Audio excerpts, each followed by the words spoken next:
That was very epic, and I'm glad that was caught on camera. Before I glow even more about my Hammer of the Warbringer, I want to tell you a quick rule. Remember, this is what I gave it to Zeke, of course. This is what he's equipped with. So picture this is in his left hand, this is in his right. When you get gear in Dungeon Crusade, and it's just like one of those fine rules that I want to make sure you guys know, you don't gain any, that's his counterattack. You don't gain the benefits of all this when it's not equipped. You probably already know that, but I think there might be a few people who are wondering about that. So what I do is I just stack it underneath one of the other weapons, considered it's like his backpack. And you can have as much as you want in there. We don't deal with weight limits and all that. We want to keep, the action smooth and fun. So just when you get extra gear, doesn't matter how many pieces, just stack it, what I'd recommend, stack it under their hero card maybe, or just under one of these weapons. And just remember, you don't get the benefits from that. Okay? All right, so I just wanted to point that out. But yes, I was very surprised. That was cool to get this. And again, I wish I could level him up to level 3 right now so you could start using this. It's perfect what's really perfect for any hero, how you want to build them, but a very sweet piece of epic purple gear. Okay, we are going to be finishing up the hero phase, and already, before I came back, I was surveying the dungeon. I'm always looking at this dungeon, thinking what I'm going to do next. So my plan has changed, or our plan has changed. Let me tell you what we're going to do. We are going to take, they're in the chamber in the spider lair. We already have the Onyx key. We're going to be doing a ton of battles down here in the tomb of St. Viticus, north and south, because remember, this is our side quest here. We're going to definitely run into some trouble, probably with this Blackwood Prowler that's around here in the Orc Archer. So we're going to be doing some minion combat. But what I want to do is, we're going to split the party up. We're going to take Maheliak through the spider lair into the cesspools north. Can't see it, there's a treasure chest here. We're going to open that. We're going to come around the cesspool north, come down to the south, and right here there's another mining node. We're going to reveal that.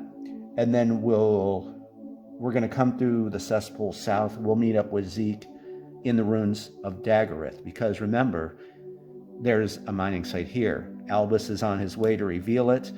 Meanwhile, Zeke, we're going to bring him out of the spider lair into the ruins of Daggerith, and we're going to have him do some mining while Maheliak's over there.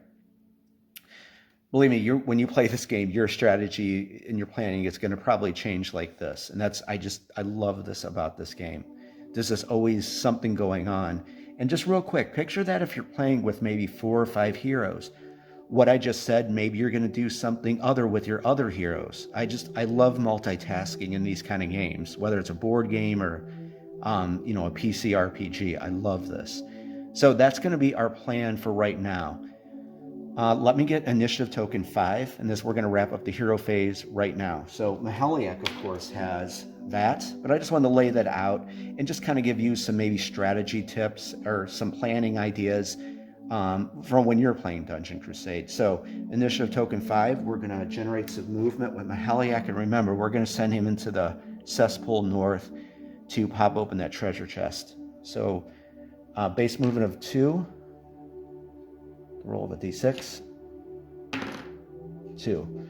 Okay, door automatically opens. 1, 2, 3, and 4. Oh, and sorry, this quest token, yeah, we can reveal it. It's blank though. The other one's going to be blank too. So we're just going to leave that chamber. I want to start moving down and do these other ones. We're going to be doing a lot of battling coming up. So I revealed that. So second action, this will wrap up his turn. Good movement, that's 5, and base movement of 2, that's 7. 1, 2, 3, 4, 5, 6, and 7. Okay, Maheliak next turn will definitely be opening a treasure chest. We have that to look forward to. Finally, Zeke, initiative token 6. Let's generate some movement, base movement of 2. 3. And move that out of the way. 1, 2, 3, 4, 5. Close the chamber door. And generate one more movement. That's 6. 1, 2, 3, 4, 5, 6. So we'll definitely be doing some mining We're going to be doing a lot of stuff in the next hero phase. So on to the monster phase. Okay, and remember, at the top of the monster phase, we're using our brand new minion movement speed track. And again, thank you for the kind words. Everyone is loving this track. But remember, you could always use just what's printed on the monster cards, but a lot of people are liking this like universal way to just roll, and all the minions just use that. So let's see. Okay, they're going to be using the D10 again, because remember, there's 5 that says D10. So the minions are going to be using a D10 to generate movement along with their base movement. Let's go over to the monster area again and refresh on the 5 minions that are in the dungeon. Okay, and again, remember, we're going from left to right. So we got our Wraith, Skeletal Grunt, Orc Archer, Blackwood Prowler, and our Shadow Dweller. And remember, I just put my encounter card up here, and I'd recommend putting it right above your monster area. That way, you know, it's always, you'll always see that so you don't forget about your environment. Let's go over to our Wraith that has, yes, Andrew, I know, it has Shadow Step. I'm not going to forget. I'm too corbantic right now because I'm enjoying this game. Let's go over to our Wraith and see where it is going to move. And here is our Wraith right here, and it was moving towards this spawn point right here. And the Wraith has a base movement of 3, and of course it's going to be using a D10 to generate movement. And let's get our patrol route die, because it is going to be going on picking up a patrol route. So we'll just set that right there. And 7 and 3, so that's 10. That's a lot of movement. So 1, 2. We're going to hold on to that 8. I'm going to roll the patrol route die. Remember, I think it's like this is its brain spinning around. Where am I going to move next?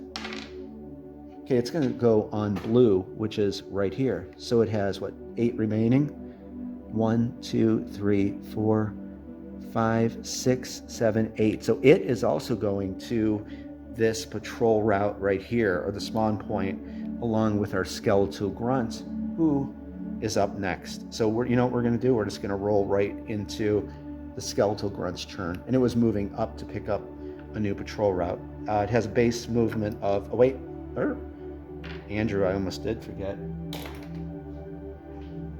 I caught it though. Shadow Wraith, end of its turn, Shadow Step. See, I was fooling you. I remembered. And no, it's a 12. So Shadow Step will not activate. Okay, now Skeletal Grunt, base movement of 2.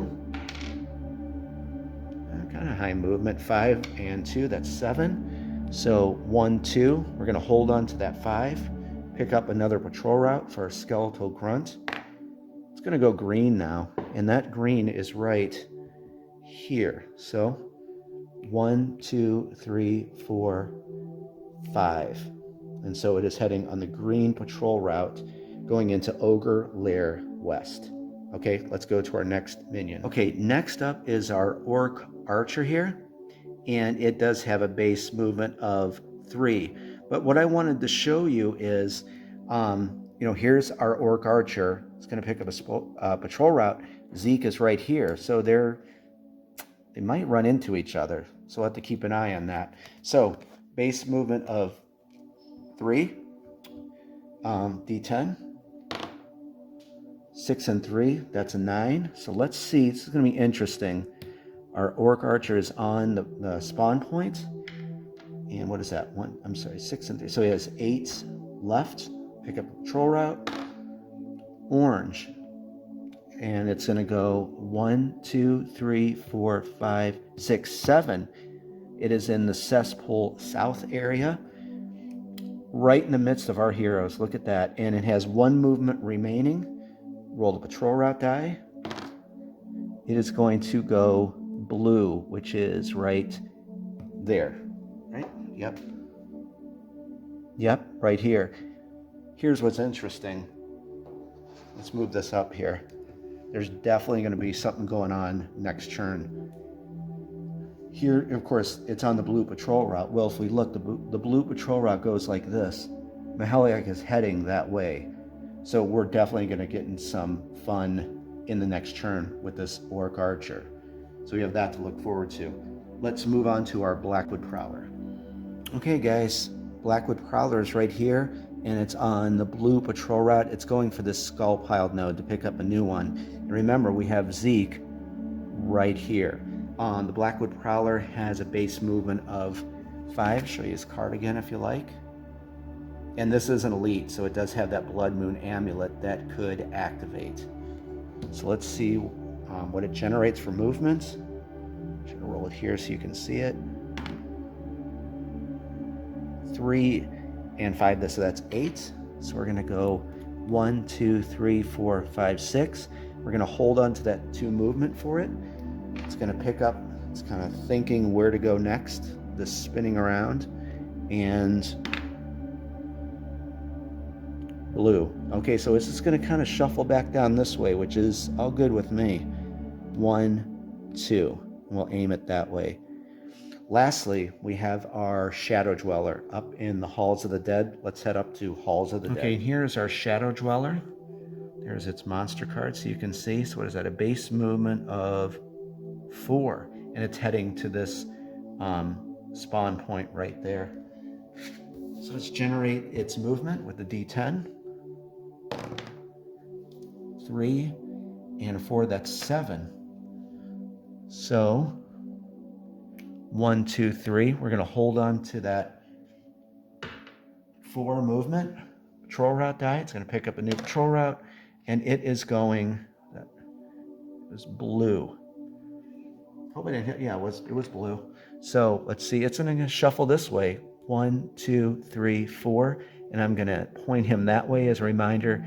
He's coming. Basically, he's going to go around this chamber and come back to this spawn point to pick up another patrol route. And guys, that's the end of the monster phase. Let's go back on top and wrap up turn 3. Okay, everyone, that's the end of turn 3. And how about we just do a quick flyover so you can kind of see everything. I thought that was a really good turn. It's leading up to some very interesting things, like what's going to happen here in the cesspool area, the mining site we're going to hit. And I just thought this was a pretty exciting turn. And again, you learn hopefully even more about Dungeon Crusade. And I think the Guardian spawn, those 2 that are coming, I have a feeling they're coming very soon. So I hope you enjoyed turn 3. What I'm going to do right now is I'm just going to shoot turn 4 because I'm really having a great time playing this. And so expect turn 4 and all the rest of them, very quickly, because we're getting a lot out of the way of, just teaching you the game. Guys, thank you for joining me. I love hanging out with you. I hope you're enjoying our ongoing game, and there's so much more to look forward to that you haven't even seen yet. We haven't even scratched the surface. I hope everyone has a great day. I hope you have a very safe and happy New Year with your friends and family. Please be careful and have a good day, and I'm going to be seeing you very soon in turn 4. Talk to you then. Bye-bye.